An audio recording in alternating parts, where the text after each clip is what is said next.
అడవి బిడ్డల ఇలవేల్పు గిరిజనుల ఆరాధ్య దైవం ఆదివాసీల ముఖ్య పండుగ అయిన నాగోబా జాతర నేటి నుంచి ప్రారంభం కానుంది. నాగోబా దేవాలయం జాతర ఉత్సవాలకు ముస్తాబైంది. ఈ రోజు అర్ధరాత్రి పుష్యమాస అమావాస్యను పురస్కరించుకుని మహాపూజకు అంకురార్పణ పలికేందుకు ఏర్పాట్లు పూర్తయ్యాయి. గిరిజనుల కుంభమేళాగా పిలుచుకునే ఈ జాతర ఉత్సవాలను ప్రతిష్టాత్మకంగా నిర్వహించేందుకు ఏర్పాట్లు పూర్తయ్యాయి. ఇప్పటికే గోదావరి జలంతో కాలినడకన మెస్రం వంశస్థులు మర్రి చెట్టు నీడను చేరగా గిరిపుత్రులో పండుగ సందడి ప్రారంభమైంది.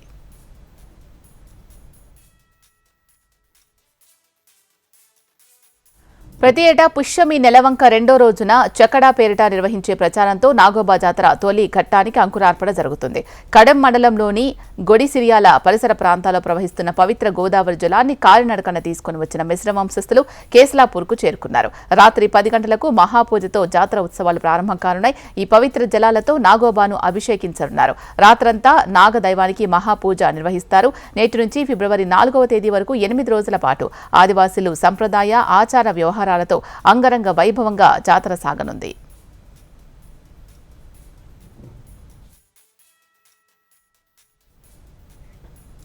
ఆదివాసీల ఖిల్లాగా పేరున్న ఆదిలాబాద్ జిల్లాలోని ఇంద్రవెల్లి మండలం కేస్లాపూర్లో 100 సంవత్సరాల చరిత్ర కలిగిన దేవాలయంలో ప్రతి సంవత్సరం పుష్యమాస అమావాస్య నుంచి జాతర ఉత్సవాలు నిర్వహించడం ఆనవాయితీగా వస్తోంది. ముఖ్యంగా గిరిజనుల్లో ఒక తెగకు చెందిన మిశ్రం వంశస్థుల కులదైవంగా ఇక్కడి నాగదేవత పూజలు అందుకుంటోంది. 1940 నుంచే ఇక్కడి జాతర ఉత్సవాలకు గుర్తింపు ఉంది. ముఖ్యంగా నిజాం కాలం నాటి పాలన సందర్భంగా గిరిజన జీవన విధానం, వారి ఆచార కట్టుబాట్లు, వారి సమస్యలను అధ్యయనం చేసేందుకోసం ఇంగ్లాండ్ దేశానికి చెందిన ప్రొఫెసర్ హేమన్ డార్ప్ను ఇక్కడి అడవులకు పంపగా అప్పట్లో గిరిజనులకు చేరువైన డార్ప్ కేస్లాపూర్ నాగోబా దేవాలయంలో పూజ నిర్వహించి గిరిజనుల సమస్యలపై ఇక్కడే దర్బార్ నిర్వహించారు. ఈ దర్బార్లో పాల్గొనే గిరిజనులు వారి వారి సమస్యను అధికారుల సమక్షంలో విన్నవించుకొని పరిష్కరించుకునేవారు. అప్పటి నుంచి నేటి వరకు జాతర ఉత్సవాల సందర్భంగా గిరిజనుల సమస్యలపై ఒకరోజు ప్రభుత్వం అధికారికంగా దర్బార్ను నిర్వహించడం ఆనవాయితీగా వస్తోంది.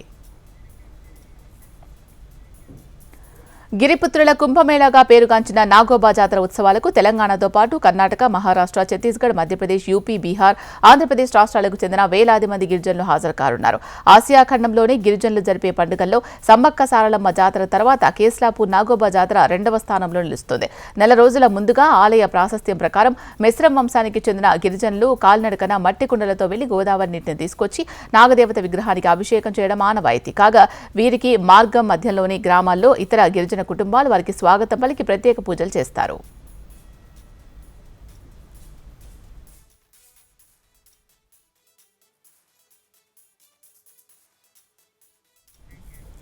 పుష్యమాసంలోని అమావాస్యను పురస్కరించుకుని రాత్రి 9 గంటలకు నాగోబాకు ప్రత్యేక పూజ నిర్వహించి జాతర ఉత్సవాలు ప్రారంభిస్తారు. వారం రోజుల పాటు జాతర నిర్వహిస్తారు.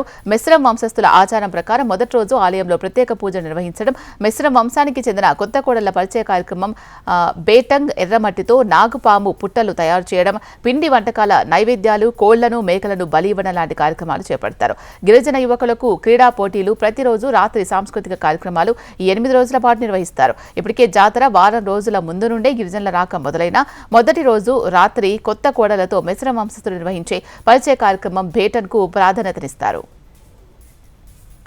8 రోజుల పాటు కొనసాగే ఈ నాగోబా జాతరకు ఈసారి 10 లక్షల మందికి పైగా గిరిజనులు హాజరు కావచ్చని అంచనా వేస్తూ ఉండగా ఆదిలాబాద్తో పాటు ఉమ్మడి జిల్లాలోని వివిధ బస్ డిపోలకు చెందిన ఆర్టీసీ బస్సులను నడపనున్నారు. ఇదిలా ఉంటే ఇప్పటికే జిల్లా కలెక్టర్ రాజార్సి షా, ఎస్పీ గౌసం ఆలంతో పాటు ఐటీడీఏ, పీఓతో పాటు ఇతర అన్ని శాఖల అధికారుల ఏర్పాట్లను పరిశీలించారు. దర్బార్ నిర్వహించే రోజు ప్రభుత్వం జిల్లాలోని అన్ని విద్యాసంస్థలకు సెలవు ప్రకటించింది. జిల్లా ఇన్ఛార్జ్ మంత్రి సీతక్కతో పాటు మరో 2 రాష్ట్ర మంత్రులు ఉత్సవాలకు హాజరు కానున్నారు. ఖానాపూర్ ఎమ్మెల్యే వెడమ బొజ్జు పటేల్తో పాటు జిల్లాకు చెందిన ఎమ్మెల్యేలు, ఎంపీ గెడం నగేష్ తదితరులు ఈ రోజు రాత్రి నిర్వహించే మహాపూజకు హాజరు కానున్నారు. జాతర సందర్భంగా ఎలాంటి అవాంఛనీయ సంఘటనలు జరగకుండా 600 మంది పోలీసులతో భారీ భద్రత ఏర్పాటు చేశారు.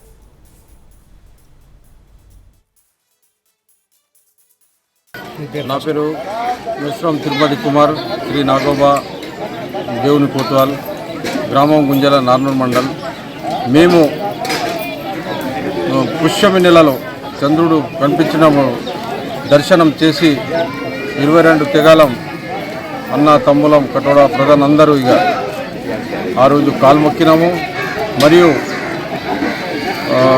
సిరికొండ కుండలు చెప్పడానికి 7 రోజులు బాస చేసుకుంటా మా కటోడా ప్రధాన్ పోయి కుండలు చెప్పి తిరిగి ప్రయాణంలో 10వ తారీఖుకి ఇస్లాపూర్ నుంచి గంగాజలం పాదయాత్ర 21 తెగలం మేము బయలుదేరినాము.